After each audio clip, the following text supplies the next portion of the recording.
Et puisqu'on parle d'école, venons-en à cette expérience plutôt inquiétante menée par une chaîne de télé britannique. Elle a en effet cherché à savoir si le fameux conseil qu'on donne aux enfants de ne jamais suivre un inconnu était efficace. Eh bien, les résultats sont édifiants. Dans la plupart des cas, vous allez le voir, il faut moins de 90 secondes pour les convaincre à le faire quand même. Amélie Schilt, Dominique Choquart. C'est avec la complicité d'une dizaine de mamans que la chaîne britannique a mis en place cette caméra cachée. En pleine séance de jeu au parc, la mère s'éloigne volontairement pour répondre à un prétendu coup de téléphone. C'est alors qu'entre en scène un homme que le garçon ne connaît pas. As-tu vu mon chien? Mon petit chien blanc. L'inconnu montre alors une photo de son chien Max au garçon et lui propose de l'aider à le retrouver. En 1 minute à peine, l'inconnu gagne la confiance du bambin, le tout sous le regard consterné de sa mère.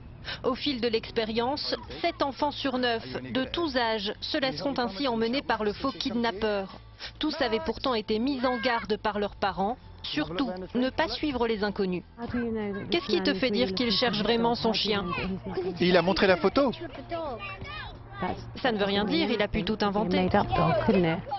Non. C'était un vrai chien. Les enfants seraient bien conscients qu'un inconnu peut se révéler dangereux. Mais encore faut-il s'accorder sur ce qu'est vraiment un inconnu. Pour eux, tout est question d'apparence. Est-ce que certains d'entre eux ont l'air d'inconnus? Cet homme-là. Pourquoi serait-il un inconnu dangereux? Parce que les vieilles personnes ressemblent toujours à des inconnus. L'enfant s'appuie sur ses représentations.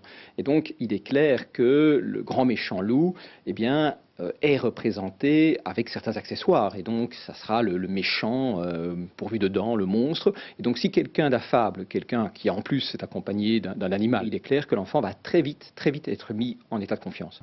Un conseil pour les parents, répétez régulièrement les mises en garde en faisant fi des stéréotypes.